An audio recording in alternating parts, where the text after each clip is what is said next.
to bounce back in a major way. Mark Stoops has done a good job, but last year obviously did not meet expectations. And we're going to take a deep dive into the Kentucky Wildcats to see what we should expect from them in 2025.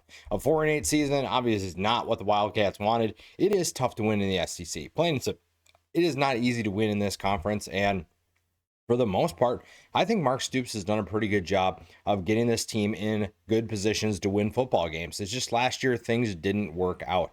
Now they're looking to bounce back. They brought in quite a bit of talent via the transfer portal, and they're hoping that some of those guys are the solution. Now, the transfer portal is a great thing. If you're Kentucky, you're able to find certain players that can step in and potentially elevate this team to a better level. And that's going to start at the quarterback position. You know, you did bring a transfer quarterback in Brock Vandegrift in before, didn't obviously work out.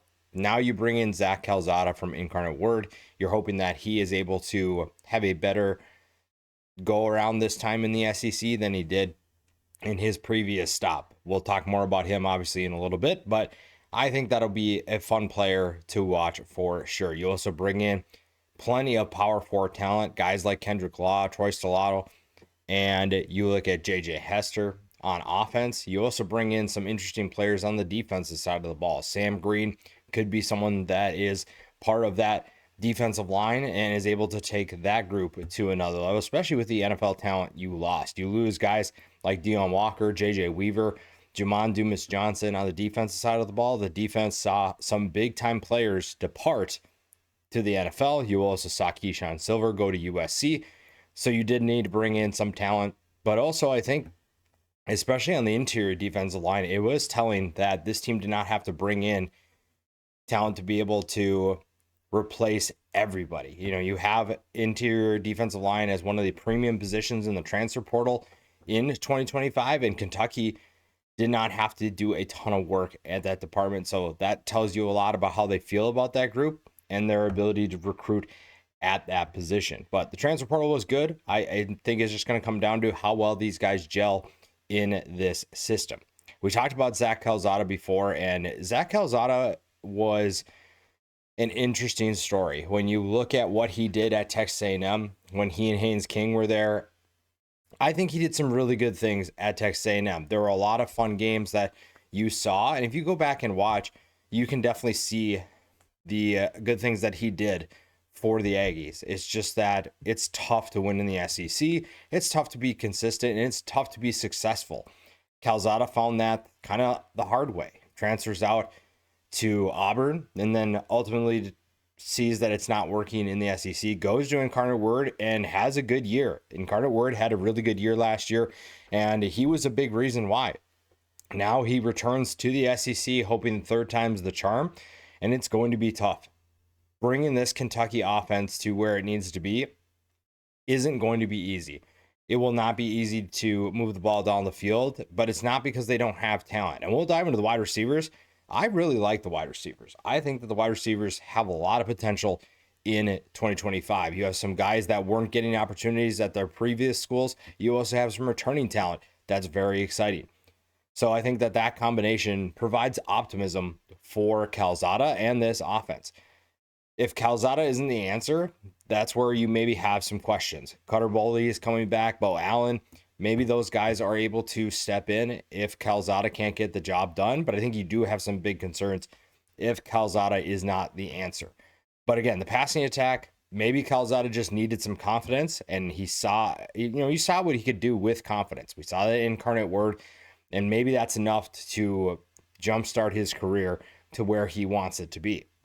The wide receivers could be the same thing. We'll dive into them here in a little bit, but I think you also have to realize that it's going to be tough regardless. That being said, the rushing attack should at least give them some time to sort things out. I think the rushing attack will be really fun to watch.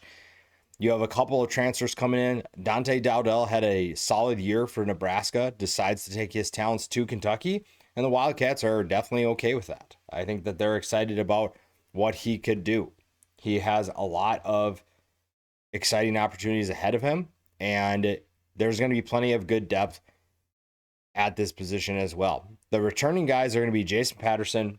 Patterson last year ran 20 times in just the 4 games that he played for 111 yards. That's 5.6 yards per carry. Now, a guy who benefited from his absence was Jamorian Wilcox. 92 carries for 590 yards, 6.4 yards per carry, and 2 touchdowns. Bringing both of those guys back gives you good depth, gives you guys that understand this offense and what they're trying to do. You also bring in Seth McGowan.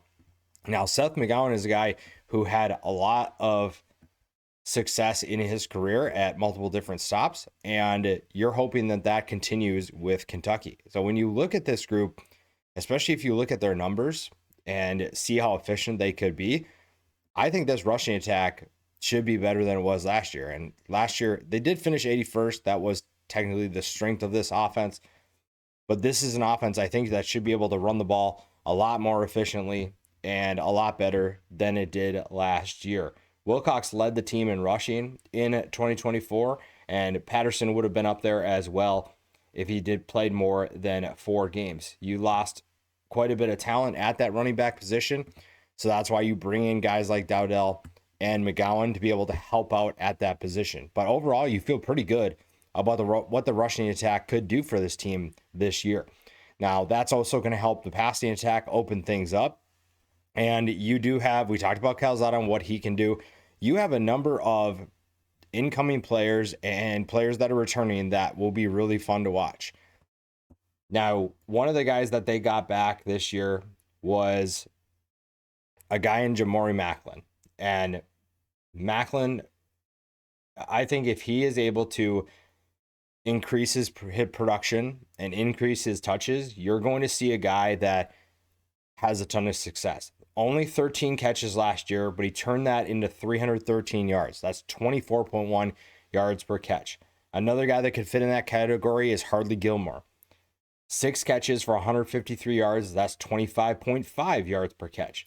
So you have explosive options. You have guys that are able to take the top off the defense and make big plays. And Macklin did that at North Texas, and he's doing it again at Kentucky. You just want to see if you can scale that to a larger proportion.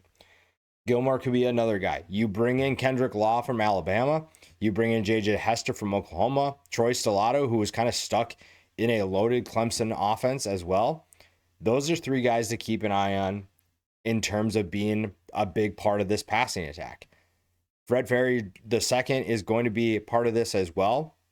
After that, you have some younger talent that might be able to step up in the place of guys that are departing, like Dane Key, like Barry and Brown. But I think there has to be some excitement with this group. Maybe you don't have the most proven production right now, but the passing attack has intriguing options. I think you at least have to admit that. Macklin's an explosive player. Gilmore showed in limited capacity that he can take the top off the defense as well. And that's with 2 guys in Dane Key and Barry and Brown, obviously. So somebody will have to take on their roles. Dane Key was the leading receiver last year. Somebody has to replace him, whether that's Kendrick Law, maybe it's Gilmore or Macklin, but somebody will have to be the player that teams have to respect the most. Or maybe it's going to be truly a rotation. Maybe it's truly going to be 6 guys that are going to get in, and it's just a matter of who has the hot hand, and they ride that out. But I do like what they brought in.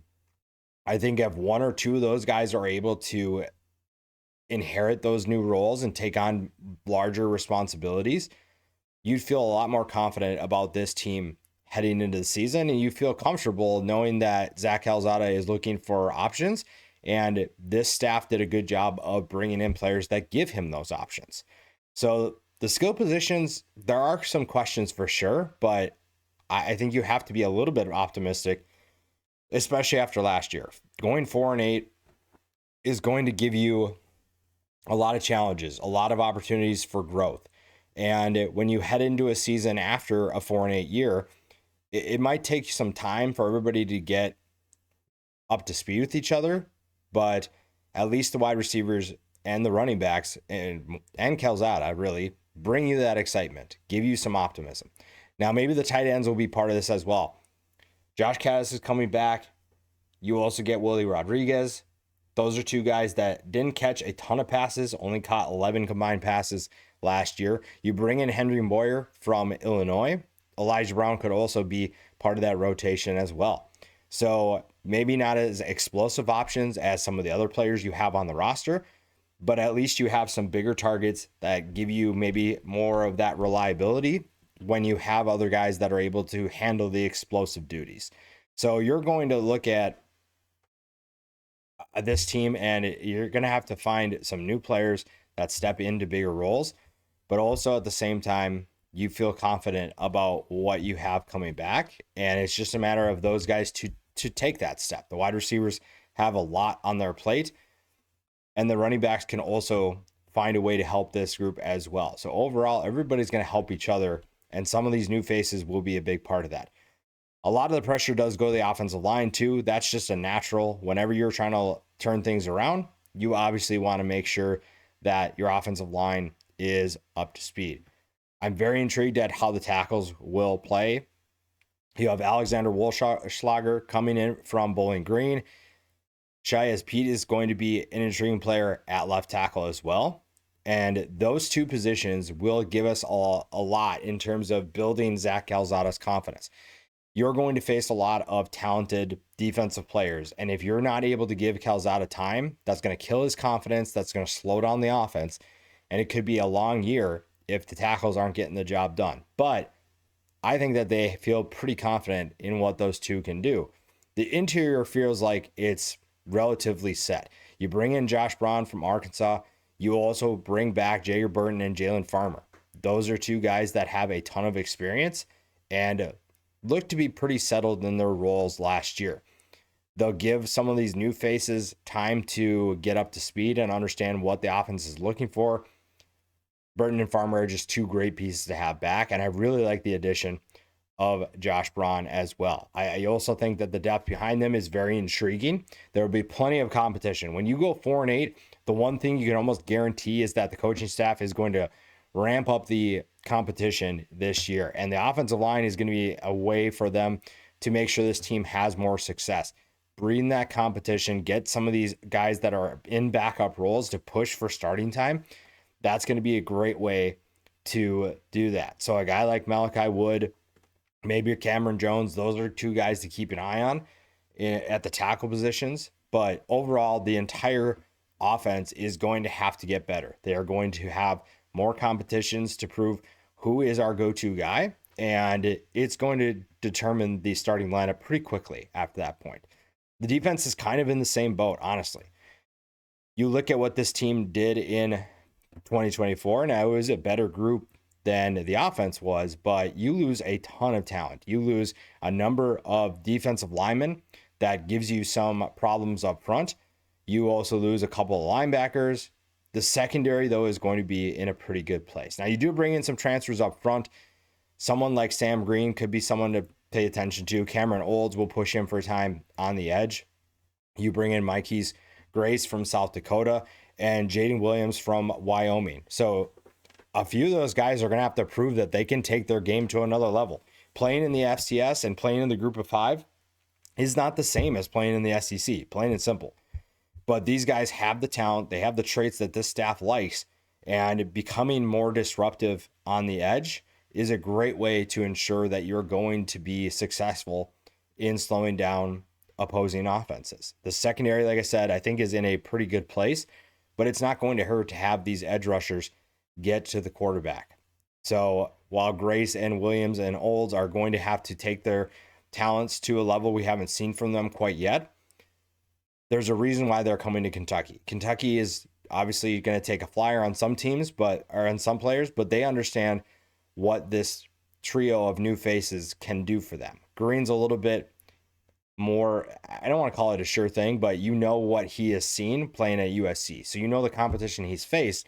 He understands what it takes to play in the Big Ten. He understands what it takes to play in the SEC. And then it's just a matter of him producing. Whereas these other guys, you're waiting for that transition. Now, the interior is going to be where you have probably the bigger questions right now. When you lose Keyshawn Silver and Deion Walker, you're naturally going to see potentially a step back. But I think that you look at what Khalil Saunders and David Guster are going to bring to this interior defensive line, and they learned a lot from their experiences. You also have Josiah Hayes Tavion Gadsden, maybe Brian Robinson and Kalen Edwards are part of that as well. And like the offense, you're going to see competition. This is a group that is going to not be satisfied with having their starting lineup set. They're going to make sure that that starting lineup is going to be good and ensure that they are going to play at a high level. And that's one thing that this coaching staff is going to do. They're going to breed that competition, and they're going to push guys that, even though you have the starting spot right now, doesn't mean that someone else can't take your place. And you're looking for more disruptive plays. Whoever provides that the most is probably going to get those spots. And again, you lose a ton of production up front. So it's kind of like you're starting over in a way, but you feel pretty good about what these guys can do. They're hungry for their opportunity, and it gives them the chance to show that they're ready to be on the field. Now, the linebacker position is kind of similar. You do lose some players like a Jamon Dumas-Johnson, De'Aaron Jackson, but a guy like Alex Afari Jr. was able to step in last year and play a huge role for this defense. 62 tackles, 11 tackles for loss, 1.5 sacks. That's a guy who is going to be a leader of this defense, especially up front. You need some new faces to step in around him, but having that piece back gives you that peace of mind, knowing that you have that veteran leader that could be someone that gets everyone up to speed. Now, Devaren Rayner is going to be a guy who steps into a new role. He had 13 tackles last year with 3 tackles for loss. Other guys to watch, you bring in Landon Watson from Marshall. Grant Godfrey returns. And then you could also look at some other guys that aren't as experienced. But again, that's why you have Afari leading the way. You give him the opportunity to lead and get a guy like Rayner up to speed. You also can get Watson familiar with this new defense that he's coming into. But it's on some of these veterans to get those guys where they need to be. And that's going to dictate the success, because you lose quite a bit of talent in the front six, and you're not going to rely on your secondary to do a lot of the work. Even though you have a solid secondary, you need your defensive line to be disruptive. You need your linebackers to be making plays all over the field, and you need depth. You need depth at all of those positions. And right now there is optimistic depth, but not a ton of proven depth. And that's where you need to get those guys reps. You need to get them opportunities on the field. And fall camp will be a great time for that, as we're going to be starting that. And it's just going to come down to how well those guys do in those situations. Now, the secondary, like I said, is in a pretty solid place. I really like what the cornerback position looks like. You have JQ Hardaway coming back, 47 tackles, 4 passes defended, 2 interceptions for him last year. DJ Waller is an interesting name to watch opposite of him at the other cornerback position. 13 tackles for him, 2 passes defended. The safety position appears to be set. Jordan Lovett, 63 tackles, 1 tackle for loss, 2 interceptions last year. You also have Ty Bryant, 46 tackles, 2 tackles for loss, 1 interception, 2 forced fumbles. Those 4 are set. I think that they are in a really good place. Maybe a guy like Jansen Dunn is able to play a big role as well. But overall, you feel like the starting lineup is in a good place. I really think that this is going to be the strength of the defense. It's going to help if that defensive line is able to step up and be disruptive, make it so that this group doesn't have to cover for a ton of time. But at the same time, that might be the case. And I think this group has what it takes to cover if they need to every once in a while. You also have guys like Cam Cooley coming back. Martellus Carter Jr. is a freshman who could be really fun to watch as well. So you have some younger talent that is looking to step into this rotation and take on a new role, take on bigger responsibilities. And that's going to be really big, especially for a group that finished 21st against the pass. Now, some of that had to do with things going on up front, but you do have to tip your cap to this secondary that was able to find ways to be successful. And when you play in the SEC, you're going to face plenty of talent. Having a secondary that can handle business is a great way to be successful in 2025 and in this conference. Now, you do get an interesting schedule right off the bat. The Ole Miss game in week 2 is going to be challenging. It is at home, but you do at least get the Toledo game to figure things out. That being said, Toledo did just destroy Mississippi State. Now, Kentucky is in a different realm than Mississippi State, but don't take Toledo lightly because you know you have Ole Miss next. Then you get Eastern Michigan. I think even if Kentucky is better, you're probably sitting at 2-1, honestly. But there's a chance that maybe they pull off that upset because we've seen it in the past. Mark Stoops has done a great job of getting his team ready to play. And if this team can do that, I feel very optimistic about what this team can do. You then get a bye week before a tough 2-game stretch on the road where you go to South Carolina and to Georgia. You then get a bye week before you face Texas, Tennessee, a road trip to Auburn, hosting Florida and Tennessee Tech, and then you end the year at Vanderbilt and at Louisville. Overall, it's the SEC. You're going to have tough games week in and week out. Finding ways to get to a bowl game is really where this comes down to. Now, can they do that? Absolutely. They can get to a bowl game for sure, but there's a lot of things that need to work out. There's a lot of things that need to sort themselves out. The offense and Zach Calzada need to click early, especially against Ole Miss. Because if you don't beat Ole Miss, which Ole Miss is going to be a fun team this year, but Toledo and Eastern Michigan and Tennessee Tech, those are the 3 games that you have as wins for sure. After that, who are you beating is probably the biggest question. Can you beat a South Carolina on the road? Right now, I think a lot of people would say no. You're probably not beating Georgia on the road. You're probably not beating Texas at home. Can you beat Tennessee at home? Can you beat Auburn on the road? If DJ Legway can't go for Florida with the injuries we've seen, can you beat them at home? Can you beat Vanderbilt or Louisville on the road? Those are the big questions that you have to answer. And for a Mark Stoops team, in the past, we've seen them answer that they can do that. It's just a matter of reestablishing that identity, getting back to what they do best. And if the players that they brought in truly are the answer, we're going to see a really fun team in the Kentucky Wildcats in 2025.